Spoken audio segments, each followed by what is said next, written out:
Oh My Dog, a heartwarming and hilarious weekly podcast hosted by comedians Jack D and Sean Walsh. I'm sure you all know already, but the show dives into their love of dogs, featuring their own pets, Jack's Chihuahua Dolly and Sean's cockapoo Mildred Barrett. And each episode includes lively discussions about dog ownership, expert insights, guest appearances and fellow dog-loving celebrities. We've got a great one for you today. So we are absolutely delighted to have this podcast being recorded here at the Wellness Stage. So please join me in giving them an enormous warm welcome. Jack D, Sean Walsh, and producer Sara.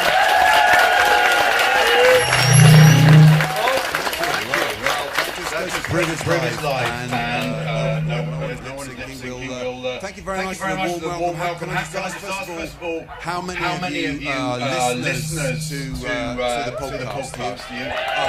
Okay, so you'll be familiar with what a well-oiled, slick media machine this is. And the idea today is that we will simply record an episode that will probably never go out.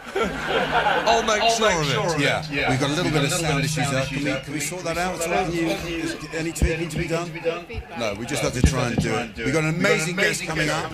But first of all, we're going to just start the podcast as we always do, which is when I say hi, Sean. Hello, Jack. Yeah, how are you? I'm good, thank you. Enjoying the festival so far? Well, what's not to enjoy? It's amazing, isn't it? Yeah. I think I can now say I'm sick of dogs. Just about. There are so many. I'm amazed that you made it though, because someone said to me, "Is Mildred going to be there?" And I said, "Well, I'll be happy if Sean is there, because I didn't think you were going to be there." Well, yes, that's because last night I realised I didn't have the address. Right. And so I texted Jack. I was a bit scared to admit to you that I didn't have the address, so I just kind of started with like, "What time are you arriving?" And you said about 9, and I thought, I'm not going to ask for the address, it will annoy you too much. So what I did, and regular listeners will know, our expert guest Simon, the dog behaviourist, who's an occasional guest on the show. Yeah. I actually contacted him on Instagram DMs to ask him for the address of this. Just reinforcing what a professional outfit this is. Just having to get in touch with someone who's once on the show to see when it is and where do I go. But anyway, you're here. I'm here, so thank you very much. I made it. And Mildred is here, and Sara's here with Juniper. So that's lovely to see Juniper. Yeah. Has she had a good time? She's had a great time. Just going back to Sean though, one of the reasons I thought he wasn't going to make it is because he lost his car yesterday. You lost your car? Mislaid it. I did. Yes, I lost my car. How?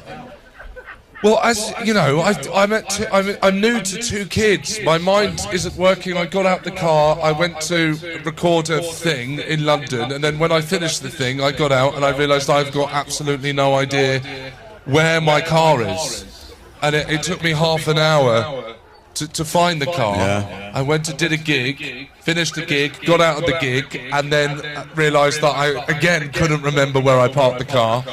Took me another 20 minutes to find the gig, then remembered I don't know where this is. Managed to get hold of Sara, and she told me to just Google the address for this, which I said I had been, and it wasn't coming up. But that's because I was Googling Goodwoof. And it didn't come up? No. Because it's good wood. Because it's good wood. Yes. Okay, well now we know how you lost your car. Yeah. Thank you for the details. Yeah. So what have you seen so far that you've enjoyed, both of you? Well, I don't know why I've become the interviewer. I'm just... I don't usually do that, do I? No. I suppose someone has to. Yes. Because we don't have an interviewer, so it's me doing it. Well, what's happened, ladies and gentlemen, I'll explain, is that we set out today with an itinerary of to do things. We were going to go to Ministry of Hound. Yeah. And then we were going to have lunch with... Also the parade. We're going to dog yoga we were going to do, yoga. The parade, and then lunch at Fortnum and Mason's over there. Yes. Well, we missed the parade, the Dachshund parade. We were too late for that. Yeah. We missed Ministry of Hound. We got there just as it was finishing, didn't we? Yeah. We went to dog yoga. Yes, I went to join in and they finished it. it just looked like a first aid tent or something. People lying down with their dogs. I don't understand what they were trying to do. And then we went to Fortnum and Mason, that area where they were meant to have a lunch laid on for us, and they'd never heard of any of us.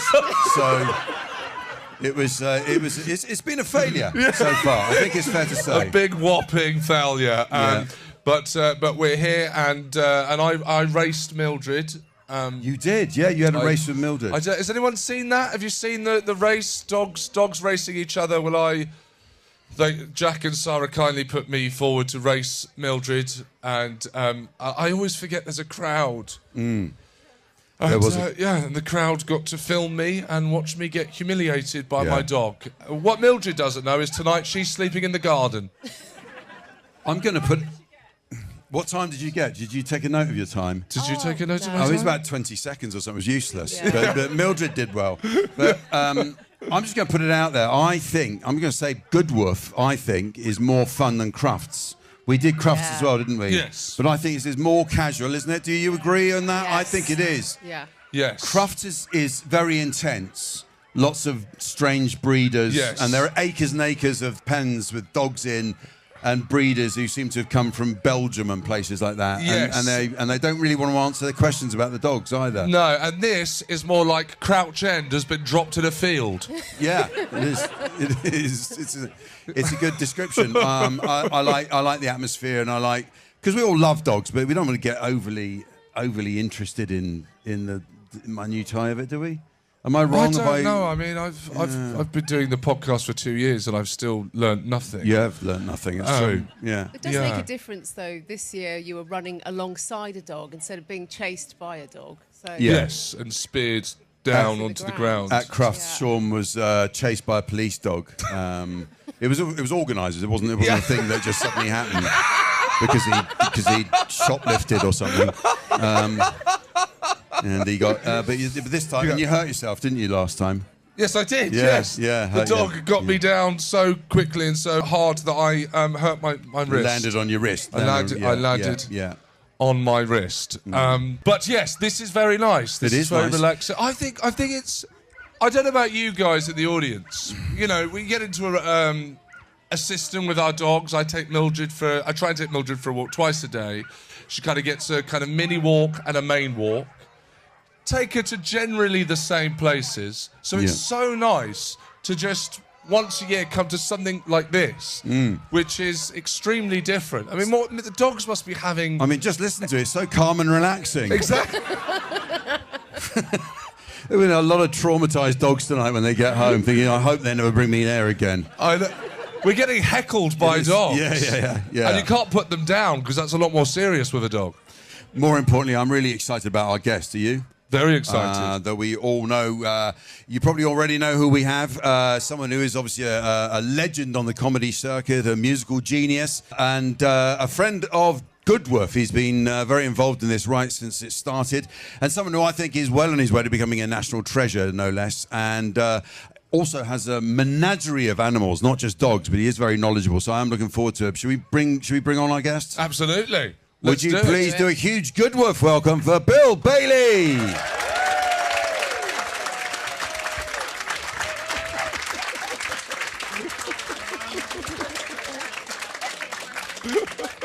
You go in the middle. I'll go in the middle. You go in the middle. Hello there. Hello, Bill. Hang on. There we are. Hello. Hello, everyone. Yeah, it is. It's like doing Glastonbury, but with dogs, isn't it? It is like that, yeah. Except normally with the festivals I play, it's the noise in the background is Slipknot.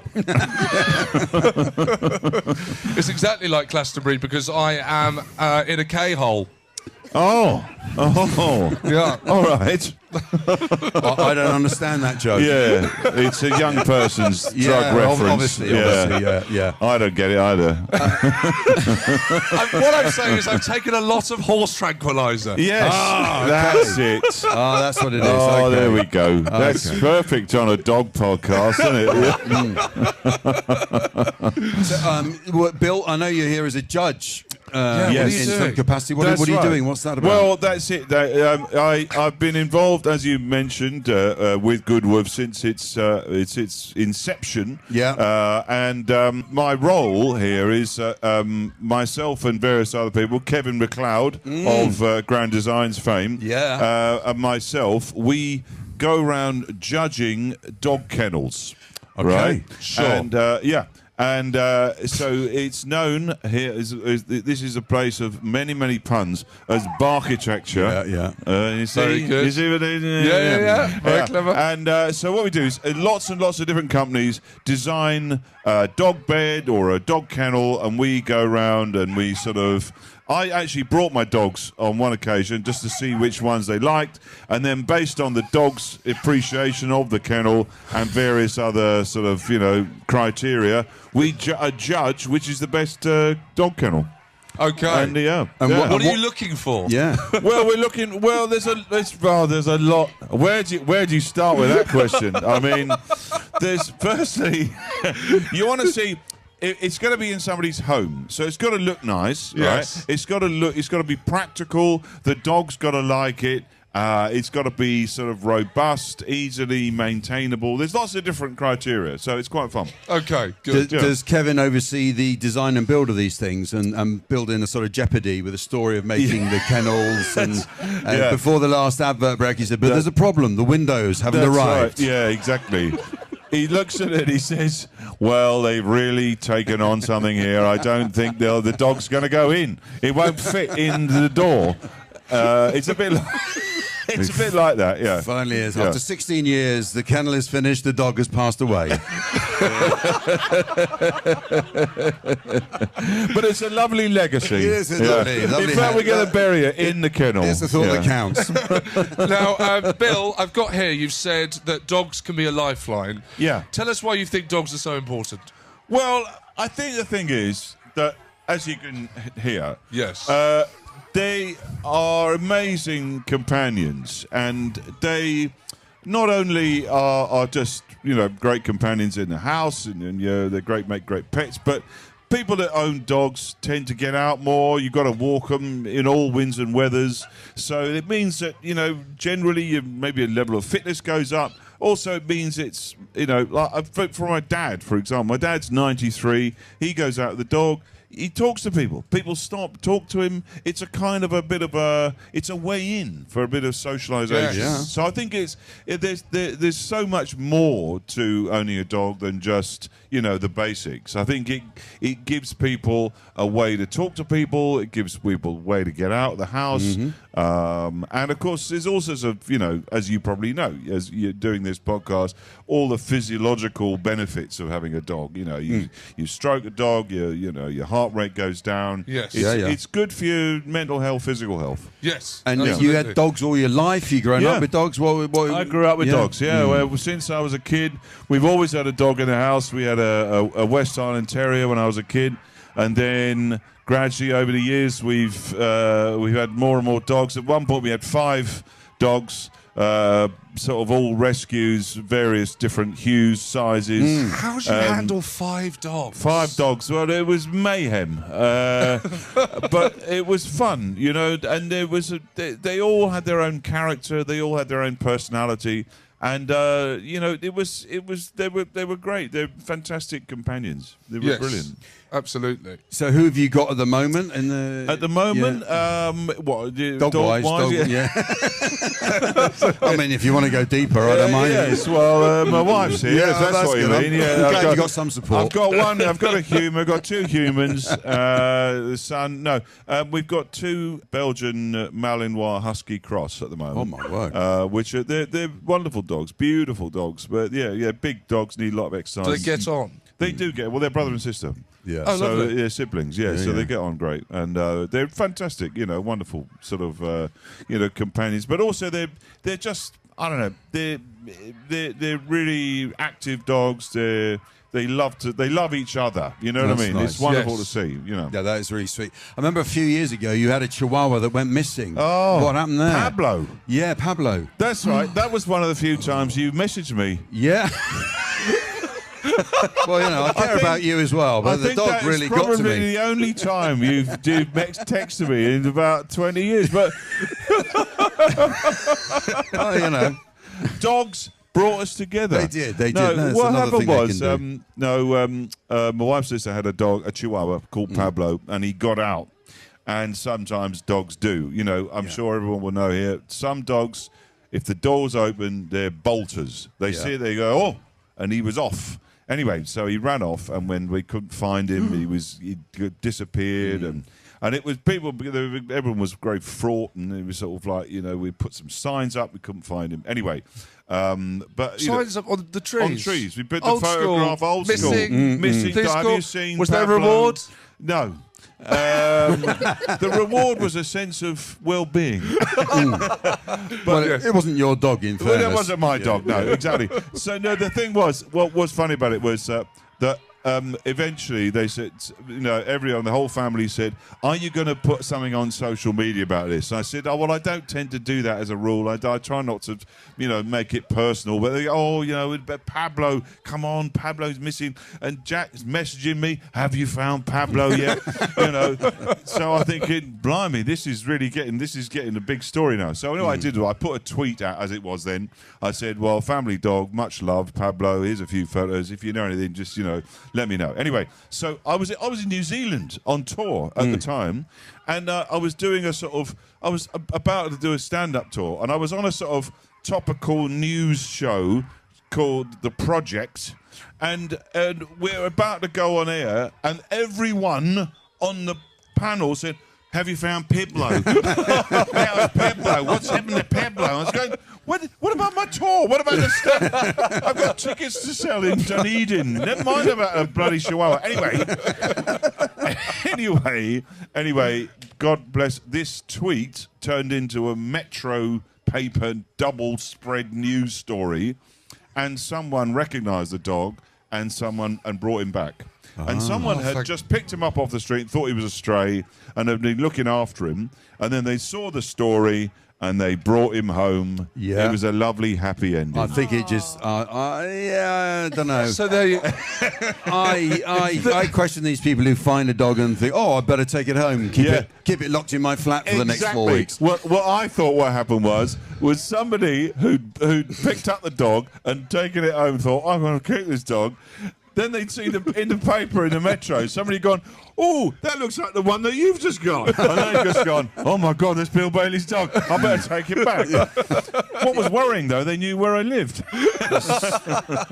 Pablo talked. Yeah.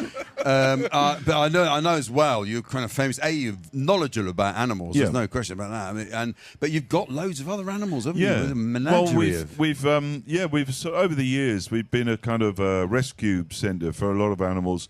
It started small, as all these things always do. You know, somebody said, can you look after this guinea pig? And we go, oh, all right. And what about this rabbit? Yeah, okay. What about this dog? Yeah, cat, couple of cats. And then it snowballs into parrots and parakeets, and then it became armadillos, and then it was ducks and chickens and lizards and Lord knows what. So eventually we did have a sort of a lot of these animals just didn't have a home, and of course the word gets out once people know that you're a soft touch. You know, there's people will go, oh no, Bill to look after that, and so we got offered lots of animals. Some bloke turned up at the door with a peacock once, which was very strange, and I said, where did you get that? And he went, found it. So, but when you're on the road, you're very busy touring and all this. Who looks after all the animals? We just put them all in a big glass dome with lots of food, and it's a bit like Thunderdome. No, we had lots of wonderful people that helped out, some volunteers, people that used to work for London Zoo, people that love animals, and they'll come in and look after them and feed them and so on. How do you kind of...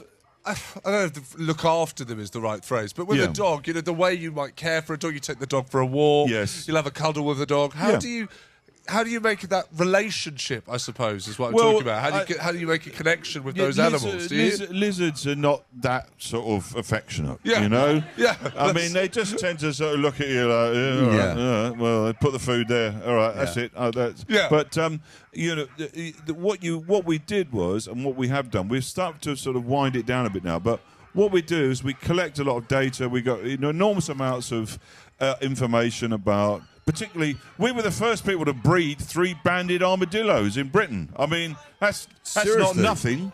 You know? See, look at the level of you go. interest in that. You know, it's like 4 people clapping. 4 people going, what? No, but Are they popular pets? Is it? not really, no. No. But the thing about it was we collected a lot of data about it, and all of that data fed into a sort of European-wide kind of database about generally best practice in looking after animals and things like that.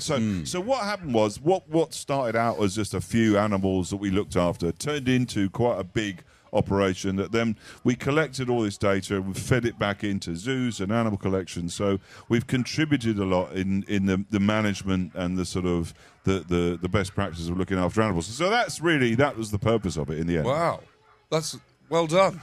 Cheers. Well done. That's incredible. Yeah. Well, I've got here. There was an incident where your dog Tiger had to be rescued from the Lake District. Oh, Fells. no. What happened? What happened was, we had a rescue dog, Tiger, and he was half Barley Dingo, half, what did we think he was, a greyhound or something? He was a big, lanky bag of bones. Anyway, he was a lovely dog, very good-natured, lovely with other dogs. And we had another sort of a fluffy ball sort of called Louie, and she was another rescue. And we thought we'd take him to the Lake District, go walking in the lakes. What could possibly go wrong with that scenario? Anyway, I thought Louie would be the problem dog because she was a bit flighty. Turns out she was brilliant. Tiger, we discovered, didn't like to go downhill. Right? He liked going uphill, but downhill he wouldn't have it. He just dug his paws in. And he refused to go anywhere. And so I put him over my shoulder like a sack of potatoes and tried to walk him down haystacks in the Lake District. I thought, I'm just going to go over. He's going to go over. We can't. What are we going to do? So it's getting dark. So I said, I'll go and try and get help. And my wife said, I'll look after him. Anyway, he then bolted, of course. The next minute, Cockermouth Mountain Rescue show up. Because somebody said, Bill Bailey's lost a dog on Fells. Everyone wanted to get involved. The entire lot came up, thought this was hilarious. And anyway, I tried to sort of grab him, but he was a bit freaked. I had some binoculars around my neck. I went to grab him. He jumped one way, I jumped the other. The binoculars swung up and clonked me on the side of the head, knocked me out nearly. And then, anyway, eventually we got hold of him. And he looked very sheepish when we finally caught him, and basically the local papers made a big deal out of it, and it was on the front page of all the newspapers in the lakes. The best title of the whole thing was because I tried to grab him and he so freaked he snapped at me, and the headline it was, "Celebrity mauled by tiger."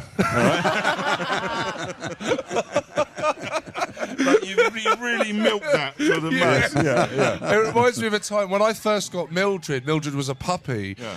We went on a lovely trip into the country, and we were walking along a little stream, and Mildred fell into the stream. Very little, tiny river, but I still was freaked out. Hadn't had Mildred for long, so I jumped in. Up to my neck in basically sewage and climbed out. I'm in an absolute state. Get Mildred out. And there was a sweet little old lady who'd watched the whole thing. Yeah. And she just went, they can swim. Yes. Yeah. What are you doing that for? I had no idea. Yeah. I really had no idea. Oh, well, that was very good of you. I think we'd all do that. In the moment, you would just... Yes. You jump in, you do your Panic. thing, don't you? Of course you would. Yeah. Panic is the word. Of course you would. I was reading notes on that I was given about you. There's something about a fox and a rabbit having a fight. Oh, yeah. Tell us what happened we there. used to have Flemish giants.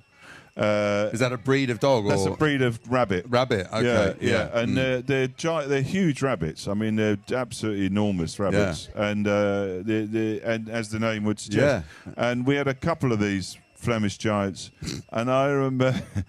Of course you would, Bill. And I remember sitting in the conservatory at the back of the house, and the rabbits used to sort of lollop around in the garden quite happily. They were huge. I mean, they were really, really enormous. And anyway, I saw a young adolescent fox come into the garden. I thought, and the fox started to stalk one of the rabbits, and he was getting closer and closer and closer, and then the rabbit jumped round, as rabbits can do. They just sort of ping round, so his back legs were now facing the fox. And he booted the fox in the face with tremendous force. Wow. And the fox literally was knocked off its feet and fell backwards. And then it just bolted out of the garden. Just thought, it disappeared. Yeah. And it never came back. But I always I imagined a scenario later that night when him and a load of other foxes were sitting in like a sort of Sainsbury's car park or something at 3 a.m. And he's going, "No, I'm telling you, there's this massive rabbit in there." And they're all going, "Yeah, all right, mate, yeah. Woo! Cuckoo, he's lost it." And they're going, "No, this thing was massive." It did kung fu. Yeah, he kung fu. It ninja kicked me in the face. I go, "Yeah, all right, yeah, Frank's lost it." What kind of owner are you with the dogs? Are the dogs allowed on any of the furniture, any of the rooms, any floors? Oh, yeah, of course. Yeah, you try and set boundaries, don't you? And then the dogs just go on, let's on the go on, let me on the. You go, all right then. And the next minute you come in and they're wearing your onesie and wearing your pajamas and going, what you want to get in the bed? Do they sleep in the bed? No. We haven't quite got to that point. But they now sleep in. They've sort of inched their way closer and closer to the bedroom now. So we are a bit of a soft touch, I've got to say. I imagine. I'm not surprised entirely. You're a big advocate of animal welfare. Just talk us into a little bit of what you do there in that respect. I'm involved in various animal conservation groups. SOS, which is the Sumatran Orangutan Society, which patron of which is it looks at the habitat loss of Sumatran orangutans. Of course, there's the Bornean ones and the Sumatran ones. Everyone thinks of Borneo and Sumatra, but Sumatra's actually got a lot of an indigenous population which are in danger, down to, as you can imagine, it's the same old story, lots of logging and loss of habitat and human encroachment. I work with a charity called International Animal Rescue, and they deal with a lot of things, actually, a lot about rescue animals around the world, about the trafficking of illegal animals as well. So some of the animals that we looked after were animals that had been trafficked and that needed somewhere to go. So we took on those as well. So again, well done. Oh well, cheers, Sean. Yeah. Bless you. Yeah. Trafficked as in what way? They're being smuggled out of the country for medicine smuggled or in, for the pet trade. And so consequently, because we had this sort of setup where we could look after animals. A lot of them would they give us the ring, and sort of we've got a couple of lizards that need a home, or parakeets, or partridges or birds or some sort of rare birds that we would look after, and we try and give them the best life they could, and then sometimes they stay with us for weeks, months, other times years, and eventually we try and rehome them in some other facility. But so I get involved in a lot of that, plus Dogs Trust and lots of other things. Next time I get locked out of my house, I'm coming to yours. Yeah. We'll give you a lovely straw bed. Yeah, thank you. But on that subject, it's like you are in London, aren't you? It's not like you've got a huge place in the country with fields and paddocks. No, we haven't. So how does that work? We had a one-bedroom flat in Hammersmith. You got window boxes. I used to say, and Chris, my wife is here, and I used to say, I go away on tour and I come back and she'd say, "Now, how do you feel about?" And then there'd be an animal like a lizard or a tortoise or something that we were looking after. And I said to her, one of these days I'm going to come out through the door and it's just going to be and then there's just straw on the floor of the flat. And we're just shuffling around eating pineapple out of tins. All the animals are all helping themselves to everything. That's basically our lives. I know what I wanted to ask you. I was thinking I must ask. What about music and dogs? Because you play to them. What happens with that? Do they... Dogs. Do you know what? It's funny. The dogs. I went playing the guitar. The dogs kind of hang out. I don't know. I suppose there's something about it. I don't know what if it's calming. But when I'm practicing the guitar, they come and sit in my shed and just sort of hang out with me. We've got some parrots as well. We've got rescued cockatoos, and the cockatoos love music. And birds seem to love music. Some of them love really sort of romantic, elegiac music like Elgar. Some of them like pop music. They're so amazing. They're incredibly sort of complex, and they all have this individual personalities. Music seems to sort of have an effect on all of them in a positive way. Yeah. That's really wonderful. I was wondering, do you have a voice that you use to talk to the dogs? Well, Jack's got a voice that he actually channels. Well, I channel our dog a bit because I have to sort of get because Jane is always using Dolly to get me to do things. Right. So she'll be saying, Can you open the window? I said, it was a bit cold, and then a minute later it'll be Dolly wants the window open, and then I then have to. But I've learnt to answer back in Dolly's voice. That's nice. Dolly, no, I'm all right, Ash. You can leave it like that. I'm fine, and at least I get to sit down a bit longer.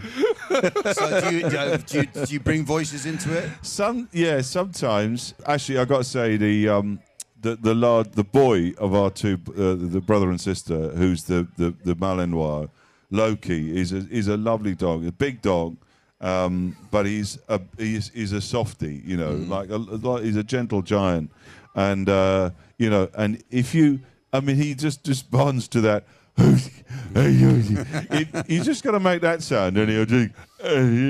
I always think if a burglar got in, there'd be a lot of barking initially, but all the burglar would have to do is go, "Who's a good boy?" And he would go, "I am a good boy," and take anything you want. Quite a fierce animal. He looks fierce, but he isn't. Yeah. Beautiful. Do you have different voices for different creatures? For creatures, yeah. Well, the parrots. I mean, do speak. I mean, they do have a limited vocabulary, which is largely things like hello, or one of them's called Molly, so hello Molly, like that. And then sometimes she puts on a very posh hello, like a very affected hello. Yeah. And then other times he's hello. Yeah. So I don't quite know. Have you had Alan Carr round? Yeah. Oh my God! Yes. One of them. I don't know what it is. It's one of those voices that. I mean, my mum used to have a posh phone voice, you pick up and you go, hello, and then, I don't know what it is, but they're amazing, they do have a limited vocabulary, and often when I was doing radio interviews, and people would say, sorry, is someone there? And the bird's going, hello, in the background, and I go, no, it's just a parrot, and they go, yeah, all right, of course it is. You could get parrots to do your PR interviews. Well, yeah, I mean, I think a little bit more vocabulary would be required. Yes. Yeah. How do you feel about playing Lowestoft? Hello. It's just not quite the same. Bill, you've got so many animals. Yeah. How do they all get along together? They do get on. I mean, the thing is that we used to have a lot of rescue dogs, and they were all feral street dogs, but they had grown up amongst chickens and ducks, and so they knew not to go for the chickens or the ducks. And the parrots are now, and the dogs know the parrots are part of the family, so they won't, they'll be quite respectful of them. And the parrots and the dogs, they all seem to get on. And I guess it's because you have to sort of introduce them to each other, and you have to sort of show dogs who's part of the family. I mean, I think dogs respond very well to hierarchy, So if the dogs realise that the birds are part of your family, then they realise, we're lower status than them. And so, You know, we sort of get on. That's extraordinary. You drew the line on adopting a wallaby, is that? Yeah. You heartless bastard. The thing is, somebody said we've got a rescue wallaby. Is there any way that you could look after it? And I've been to, I don't know. I mean, I'm sure you guys have been to Australia and seen how high a wallaby can jump. And I'm looking at the garden walls, going, "There's no way. It's going to end up on King Street in Hammersmith. And we're going to end up on the 6 o'clock news." So again. So I said, no, we drew the line there. Okay, very good. All right. Yeah. Have you ever had a pet or a dog, an animal that you've taken in that just hasn't gone, but you just hasn't liked you? Have you? Was there one? We did have one, yes. Yeah. We, for some reason, best known to ourselves, we decided to take on some Malay fighting cocks, right? Now, and they're not as friendly as they sound. No, strangely. The thing is, right, the person we got them from, she said, the thing is, we got a Malay fighting cock and the 2 hens. The thing is, they were bred for fighting in the 1840s, right? Giant. They're about this high. You know, they're huge. Oof. But she said the fight's been bred out of them over the years. Oh. Except the one that we had, right? Some flickering bit of aggressive DNA sparked up, and he took against me. He just hated me, and it was quite terrifying. It was a bit like, you know, in the sort of the Pink Panther films when Kato would jump out and he'd go, "Not now, Kato," and it was the same with this chicken. This cockerel, I'd be walking across the garden and he would run at me and double ninja kick me on the back of the leg. He learned that off the rabbit. Yeah. Yeah, they'd have been sharing notes. He's sitting late at night going through diagrams. Yeah. And he would just go, and it would hurt. And then no one else in the family. He was sweet as anything. It was just me. So then, of course, I'm saying that he hates me. That is violent. That cockerel's got to go. And they're all going, "What are you talking about? He's a sweetheart. Look at this." And they're all petting him. And the cockerel will be looking at me in side-eye going, "Yeah, you wait till I get..." And he would lunge at me and get me the back of the leg. He got me on the hand. He'd kick me every time I got... At one point, I got to the stage where I was a prisoner in my own house. I'd get out the back door and I would run across the back garden, and I could hear him running behind me. I would go, "Get off! You just get off!" And at one point, I used to take a bin lid with me, one of the dustbin lids, and I would fend him off with the bin lid because he hated me so much. At one point, I had a set of cricket pads on when I had to go in and feed him. He was vicious. He hated me. He used to chase me around the garden. And then we had some building work done at the time, and there was these 2 Irish builders there, and they're going, and of course they thought it was hilarious. They're going, "Oh, you're scared of a chicken there, Bill, are you?" Like this. "Oh, you're scared of the chick. Is it the chicken that's scaring you, Bill, there?" And the whole time. Anyway, I went away on tour, as I do. I came back 4 months later, and I'm not joking. There was one of these Irish builders, Seann. He was in the back garden.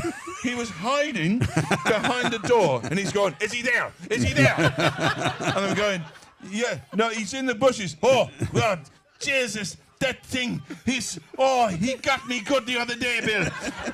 And I'm going, you see? Oh. Yeah. It's like your own kind of chicken Jurassic Park. It was. It was terrifying. You got an issue with llamas? You find they not your cup of tea at No, all? llamas... This started out as you being a really kind of like animal-loving guy, and it's actually transpired they hate you. I had a great day. When after I was on the dancing show, which I won't mention. Which one was that then? I can't think. Yeah, it's on TV, is it? Yeah, no, it's a local tap dancing thing. Right, yeah. Anyway, so I was on this I dancing... might do that. Yeah, it's great. I think that'll be good for me if I do Yeah, that. I I'm going to think do so, that. yeah. That sounds good. Yeah, it's great. It's lovely. It's just in West London. Anyway, I love it. The guy who won it, the guy who nearly got it cancelled. I didn't want to bring it up. Anyway, after that, well, you'll know. Well, I don't know, but you can't. I don't know. Go on. I got to week 6. Go on. Okay, all right. I Anyway. remember. Anyway, Pete, you get a lot of attention, as you know. And so what happened was a bloke sent me a message, and this is the true story. He sent me a message, and he said, Bill, he goes, here's a screenshot of an email I have sent to the Daily Mail newspaper, right? I just think you need to see it, right? And I was like, oh, God, my heart's going like that. Oh, shit, oh, what's he done? Anyway, and the email was, Dear the Daily Mail, I have a video of Bill Bailey, right? He goes, it's an incriminating video of Bill Bailey. He goes, would you want to see it? And they said, well, and he goes, how much would you want for it? And they said, well, we need to know what's the content of this video before we're going to offer some money. And he said, this was the email. He said, I was out in the countryside. I was walking on a country lane when I heard a commotion in a nearby field. I looked through, and there was Bill Bailey, clearly intoxicated, trying to jump on the back of a llama, right? When he noticed me, he became abusive and chased me down the lane, issuing an Apache war cry. Right? And he goes, how would you be interested? And then the Daily Mail, and the screenshot came back, Daily Mail said, we'd be very interested. And he goes, how much are you willing to pay? And they said £20,000. So the bloke messaged me, he said, do you want to do it and we'll split the fee?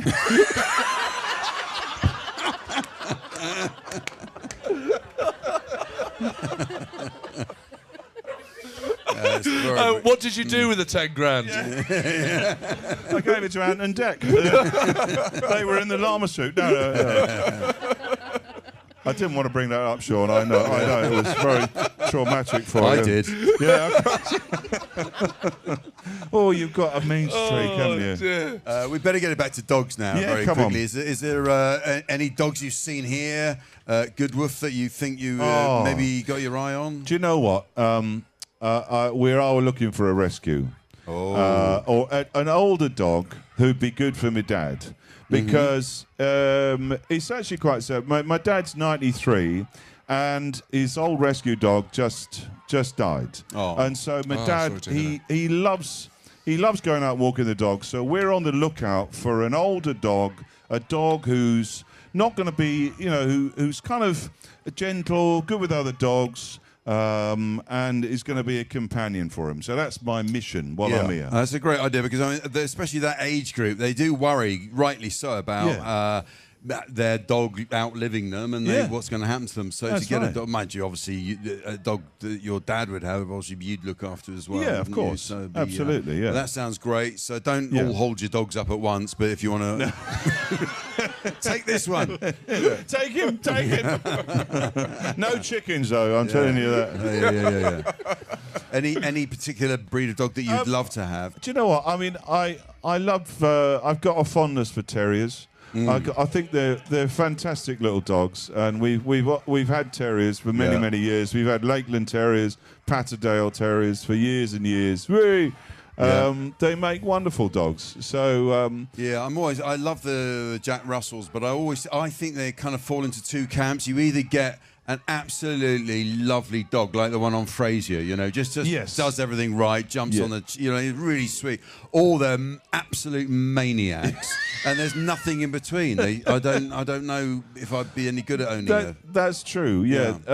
We had a dog, Rocky, who was a Patterdale. He was a Patterdale, wasn't he? And he was fixated on tennis balls. I've never known a dog to love tennis balls more. And he was sort of like, as the breed. If you look at the notes for the breed, they always fixate on a toy, and he was the one. And you go around somebody's house, and he'd be scratching and whining at the cupboard under the sink, and the owners are going, I don't know, what's he going on about? This the sink cupboard, what is it? You know, and we've been there for 5 years, and then we'd open the sink cupboard, and there was a tennis ball wedged behind the sink drain that they didn't even know about. And he's going, you see, I saw it. It's my spare tennis ball. Yeah. You also had your Lakeland Terrier, Rocky. Yeah, Rocky, yeah. Used to travel with you to shows and occasionally join you on stage. He did, yes. Rocky was a magic dog, and he was he'd come in. I used to have a Leyland Sherpa van, showbiz, and I used to I used to drive to gigs in it because I had so much gear. And Rocky would travel with me in the van, and occasionally, he would wander onto the stage. And sort of, to great applause for the dog, and then he would fall asleep under the keyboard. And he was a kind of a show dog for a bit. He would be able to sleep during your big musical pieces. Yeah, well, he'd sort of seen it, before, He's like, I know this bit, yeah. No. Very difficult to travel with a dog though like that, isn't it? Yeah, it's not as easy. It is. No, they have to be of a certain temperament and to get on well. But he was well trained. He'd jump up in the van. He knew what the form was. He'd suss out where the rider was. Sandwiches. You got the sandwiches. Yeah. And he'd come with us on loads of gigs. He was a fantastic dog. Right. He lived to 20. Oh, wow. 20 years old, good. Which is a Was good he a innings. rescue? No, he came from a farm in the lakes, yeah. Wow. Yeah. Lovely. And do you train your dog? Can you take the dogs for a walk off lead? We can do, yes. I mean, we obviously we tend not to, but they are trained. We've had them trained. We employed a dog trainer at one point. Okay. But we do take them out. They're very, very good now. They're much better on the lead. We take them out. They run free, and they've got good recall and. They're roll over, those kind of tricks, rolling over, not that so kind much of of the stuff. roll over. No. Yeah.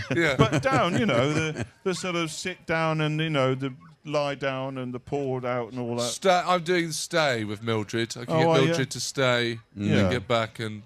That's early handy. days. Really early days when you're on stay still. Yes, that's right. You came out with a good pun at the yoga tent though, didn't you? Thank you, Jack. No, let's share it with the folk. What's that? Namaste. Oh, Stay. namaste. Stay. Oh, And then namasit. there you go.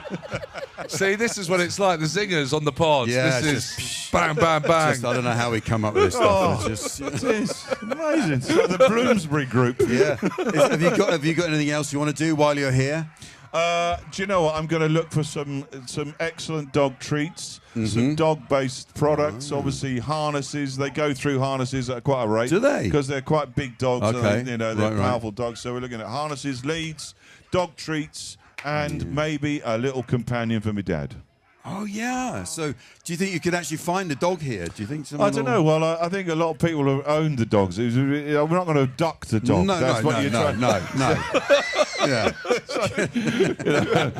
But I'll get some info. I'm sure Yeah, we'll be I'm able sure to you will. find out. What's the favourite treats for your dogs? What are you going to have for Do you know what they love a chew? They love the curly chews. That'll keep them quiet for a bit, okay. Yeah. So we'll get we're going to get a bunch of them. Okay. And some other choosers we can get. The little treat because they're big dogs.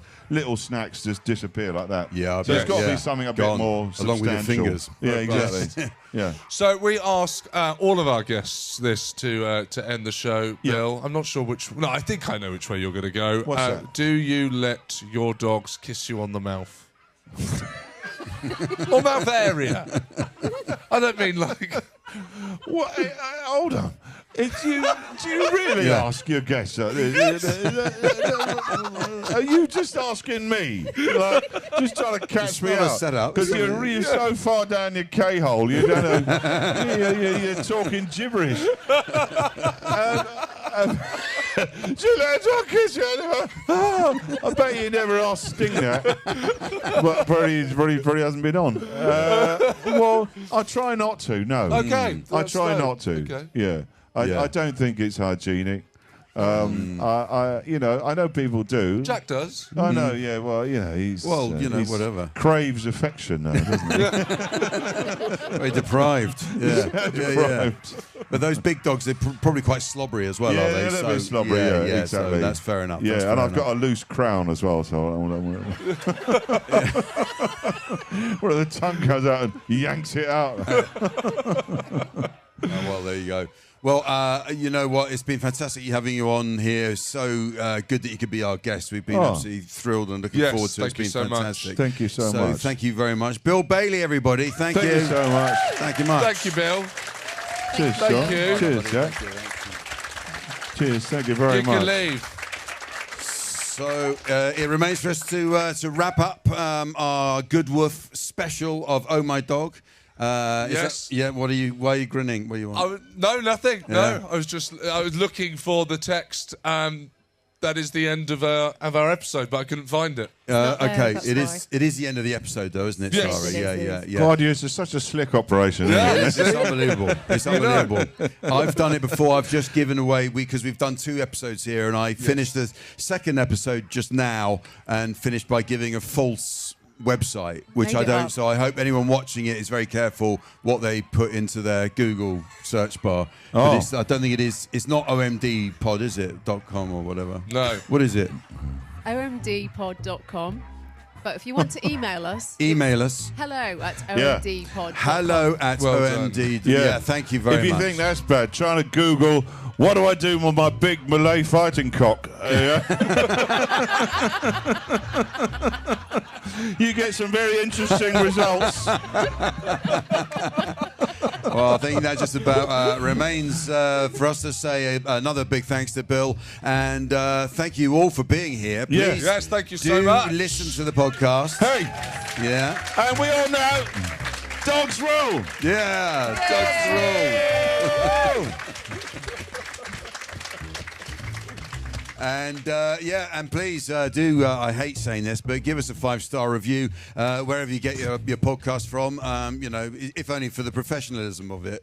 And please do remember that dog is for life, not just for podcasts. Yes. Thank you. Thank you so much.